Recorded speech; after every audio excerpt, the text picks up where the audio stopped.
정치에 영향을 주고 한국이 원하는 방향으로 정책을 전환시킨 예는 많다면서 일본이 적용하고 있는 한국에 대한 수출 규제에서 일본이 패배할 가능성을 생각해야 한다며 미국에는 강력한 한국의 로비가 존재하며 일본에서는 그다지 알려져 있지 않지만 종교적 배경도 있다고 설명하고 있습니다.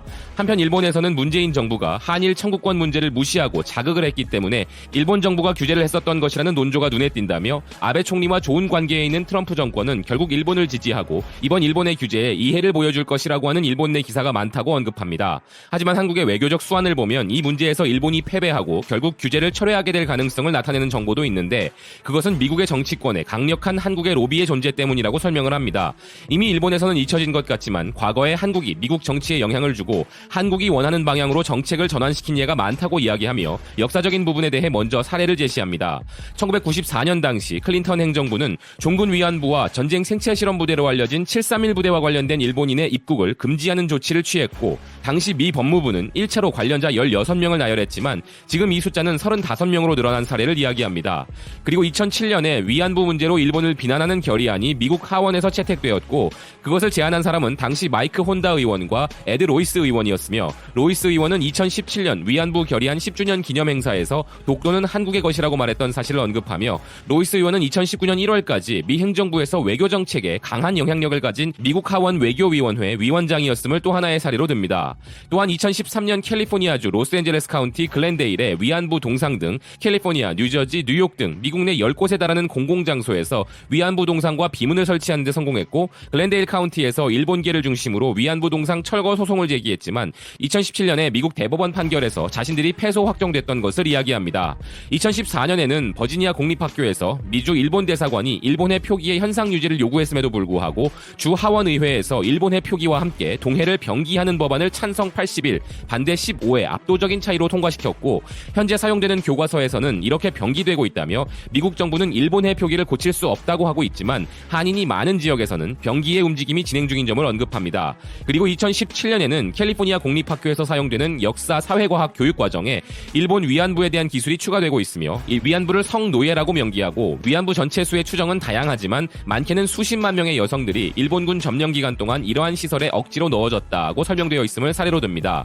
이같이 미국 정부 및 주정부와 지방정부가 한국이 원하는 방향의 정책을 실시하는 예는 쏟아져 나오고 있다고 이야기합니다. 이런 역사적인 부분을 포함해 경제 문제에서도 미국에 대한 외교 수완을 발휘하고 있다고 하며 2018년 3월 트럼프 정부가 철강 및 알루미늄 수입 제한 조치를 일본을 포함한 7개국에 적용한다는 방침을 발표했을 때 일본을 제외시켜줄 것을 제의했지만 실현되지 않았고 그에 반면 한국은 캐나다, 멕시코, 호주, EU 등과 함께 가장 먼저 적용 제외의 대상이 되었었다며 이것은 한국의 외교 수완의 성과라고 볼 수 있다고 이야기합니다.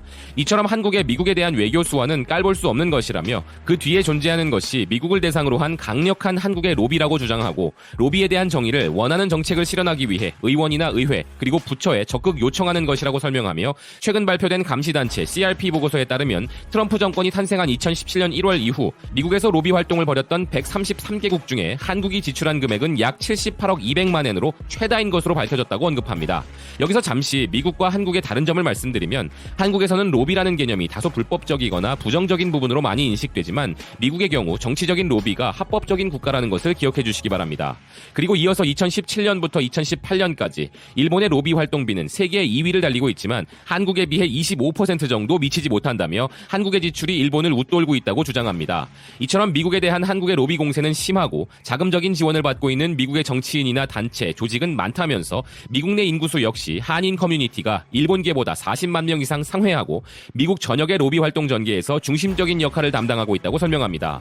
그리고 일본에서는 거의 알려져 있지 않은 것 같지만 한국의 이러한 로비 활동을 더욱 강력하게 하는 것이 복음주의 종교 네트워크의 존재라고 이야기합니다. 복음주의는 미국의 특유한 기독교 형태라고 소개하며 교단이 아니라 미국 전역의 개별 교회를 중심으로 한 운동이라면서 미국 내에서 8천만 명의 신자가 있을 정도로 거대하고 미국 정계의 영향력도 매우 크고 마이크 펜스 부통령과 테드 크루즈 상원 의원을 비롯한 공화당의 최대 세력인 기독교 보수파를 형성하고 있다고 설명하면서 이 복음주의 신자들 중 81%가 트럼프에 투표했고 트럼프 정권의 최대의 지지 기반 중에 하나가 되고 있는 무시할 수 없는 존재라고 언급합니다. 그러면서 한국은 기독교가 많은 나라이고 인구의 30%가 기독교인이라며 그중 19에서 20%는 개신교이고 미국에서 유래한 복음주의 신자가 매우 많다는 이야기를 하며 한국의 역사에서 항일운동의 거점이었고 북한과 공산주의에 대한 거점이었으며 1970년부터 80년대에는 복음주의를 포함한 개신교 교회가 민주화 운동의 거점이었음을 주장하고 되고 한국보다 미국 내 한국 교민들 중에는 기독교인이 더 많고 무려 71%에 달하며 그중 40%가 복음주의 기독교인이라고 설명하고 있습니다. 이렇게 같은 교리를 신봉하는 사람들의 관계는 매우 강한 것이며 이해타산을 넘어 종교적 사명감에 의한 단결도 충분히 가능한 것이고 하물며 부통령도 신자이며 트럼프 정권의 공화당은 기독교 보수라는 복음주의의 영향력을 크게 받는 정당이기에 미국과 한국, 양국 간의 강력한 네트워크가 존재해 일본의 대한국 수출 규제 문제에 있어서는 한국이 원하는 방향으로 미국의 외교 정책이 변경될 가능성은 충분히 있다고 주장합니다.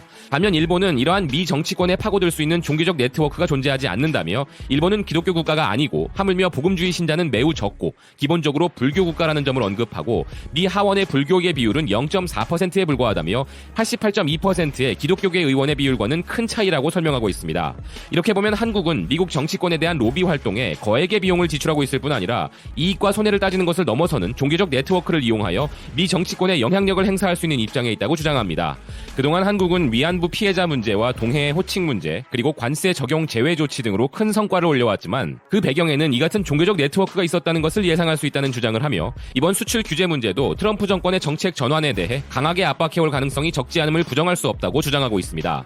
기사는 끝으로 일본의 참의원 선거가 종료되어 미일 무역 협상이 본격화될 전망이기에 이 타이밍에서 트럼프 정권이 압력을 가해올지도 모른다며 조심해야 한다는 주장으로 기사를 마무리합니다. 이 기사는 미국과 연관된 모든 부분에서 한국이 항상 일본을 이겨왔다고 이야기하고 있습니다. 그리고 이 기사는 승리의 이유가 한국의 로비력이 강화되었다는 주장과 미국 교민사회의 특정 종교 네트워크가 미국 공화당 및 트럼프 정권과 함께하고 있다는 것이 큰 파급력과 영향력을 보였을 수 있다는 주장을 하고 있습니다. 허나 그보다 더 근본적으로 평화의 소녀상, 독도, 동해 표기 문제 등 미국이 전부 우리의 손을 들어준 이유가 한국이 주장한 모든 것들은 역사의 진실이고 당연히 수정되고 번복되어야 할 것들이며 미국이 한국의 손을 들어주어도 되는 합당한 명분을 가진 케이스들이라는 것과 자신들이 명백한 가해자이고 거짓을 말하는 자들이라는 자각은 전혀 없이 오로지 모든 것이 한국의 로비력과 교민 네트워크 때문이라고 해석하는 것이 참으로 놀라운 시선이 아닐 수 없습니다. 지난 기사에서 BK뉴스는 막연하게 한국의 로비를 경계하는 일본의 모습을 말씀드렸었는데 이 기사는 훨씬 더 구체적으로 자신들에게 위협이 되는 한국의 외교 수완과 함께 미국 내 한국 교민 네트워크를 언급하고 있습니다.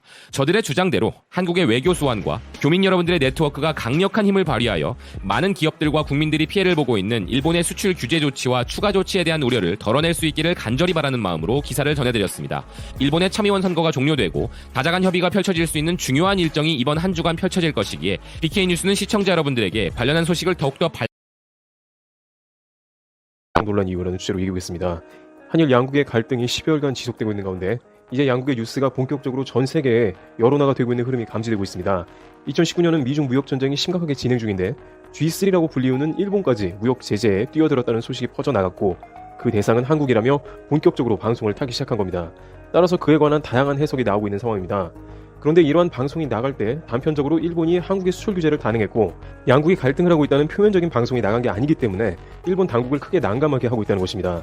CNN은 한국의 불매운동에 대해 집중 보도를 하는 방식으로 뉴스를 전달합니다. 그러면서 왜 이러한 불매운동이 시작되었느냐고 그 원인을 물은 다음 자연스럽게 과거사에 대한 언급을 하게 되는 것입니다. 강제징용 배상 문제가 있었다면서 과거의 만행이 다시 한번 CNN 측에서 언급이 된 것입니다. 일각에서는 결국에는 일본이 한국에 충분한 사죄와 보상을 하지 않은 부분이 한국에서 개인 청구권에 의한 강제징용 판정이 나왔는데 이 부분 때문에 일본이 경제보복을 하는 것은 전 세계에서도 굉장한 넌센스로 생각할 확률이 크다는 것을 지적합니다. 실제 일부 일본의 전문 칼럼니스트조차 일본이 이번 수출 규제로 인해서 세계의 이목이 일본에 주목이 되는데 결국 과거사에 이목이 쏠리게 되면서 일본이 유리한 게 하나도 없다는 논조의 글을 쓰기도 했습니다. 여기에 미국의 CNBC는 좀 더 구체적으로 조명을 했는데 특히 이번 일본 수출 규제의 원인으로 한일 간의 과거사에 집중적인 조명을 했습니다. 최근 한국 간의 극도의 경색 국면은 60년이 누적된 한국의 분노로 시작된 것이라고 언급하면서 일본이 굉장히 거북해하는 과거사에 대한 이야기가 또 나왔습니다. 거기에다가 일본이 한국을 점령한 36년간 한국 여성들이 일본 군대에서 부적절한 노동을 강요받았다며 위안부 문제까지 언급을 했고 이것이 한일 무역전쟁을 촉발한 원인이라는 논조의 발언을 한 것입니다. 누구나 듣기에 문제가 한국에 있는 게 아니고 오히려 일본은 과거사 문제를 말끔하게 정리하지 못했구나 하는 생각을 하게 됩니다. 메르켈 독일 총리는 4년 전 아베의 면전에서 그릇된 역사 인식을 꾸짖은 적이 있는데 이와 같이 자칫 무역 분쟁 문제를 다루다가 일본의 과거사를 다시 한번 훑어나가는 계기가 되는 양상이 될 수 있고 일본 내부에서도 구체적으로 언급하진 않았지만 분명히 제3국에서 일본에 대한 시선이 달라진다고 표현을 하고 있습니다. 일본이 잘못했다기보다는 일본에 전혀 이득이 되지 않는 일이기 때문에 빨리 수출 규제를 접자는 의견이죠. 그러나 일본 정부는 이번엔 한국을 수출 화이트 국가에서 제외하겠다며 여전히 부적절한 흐름으로 일관하는 모습입니다. 트리블티브 여기서 마치겠습니다. 감사합니다. 전문가이자 일본 캐논 글로벌 전략연구소의 연구 주관인 세구치 키요유키는 미국 워싱턴과 보스턴을 방문해 미 정부 고위 관계자들 및 공화당과 민주당의 정치인들을 비롯한 학자들 수십 명과 대화를 나눈 후 현재 미국의 여론을 전하는 칼럼을 니케이 비즈니스에 기고하였는데요. 필자는 일본 정부가 한국 수출에 대한 엄격화를 발표한 지 3개월이 지난 지금 이 일본 정부의 조치에 대해 미국 지식인의 대부분은 일본에게 좀 더 큰 그림을 보고 판단하길 원했다고 이야기했음을 전하고 있습니다. 미국은 일본이 뭔가 다른 방식으로 생각하길 원한다는 것인데요. 그 이유로 두 가지를 꼽고 있습니다. 하나는 현재 아베의 행동이 트럼프 정권과 마찬가지 아닌가라는 의견으로서 미국 지식인들의 눈에 비친 그동안의 트럼프는 미국이 지금까지 중시해온 두 가지 이념인 규칙 기반과 국가 간 다자주의를 소홀히 한 용서하기 어려운 존재인데 일본도 이와 마찬가지의 행동을 함으로써 현재 중국과 북한의 군사적 위협이 커지므로 동아시아 안보에 한미일 공조가 그 어느 때보다 중요한 이 시기에 그것을 악화시킬 움직임을 가져간 것이라면서 트럼프가 중국이 대미무역 흑자가 높다는 것을 이유로 중국을 상대로 관세를 부과한 이 일련의 조치도 WTO의 규칙을 따른 것으로 보기 어렵고 중국은 이에 대해 지금까지 3차례나 WTO에 제소하고 있다고 전하고 있습니다. 중국이 가져가는 대미무역 흑자가 부당하다 느꼈다면 미국도 WTO에 제소할 수 있는데 그러한 조치를 취하지 않고 경제 제재를 가하면서 중국과의 양자 협상을 진행한 것은 그동안 미국 행정부와는 다른 행위이며 이런 규칙 기반에 납득되지 않은 행동은 미국이 중시하는 자유무역 체제의 존중을 저해하는 행위라는 것인데요. 남중국해와 관련해서 시진핑이 하고 있는 행동 역시 트럼프와 마찬가지라고 비난하고 있습니다. 필자는 일본은 지금까지 이러한 트럼프가 보여준 행위들과는 달리 규칙 기반 및 국가 간 다자주의를 중시하여 국제사회에서 존중받아 왔으나 이번 한국에 대한 수출 관리 엄격화로 인하여 트럼프를 비난하는 입장의 미국 지식인들에게 지금까지의 일본이라면 취하지 않았을 행위로 비춰지고 있다고 전합니다.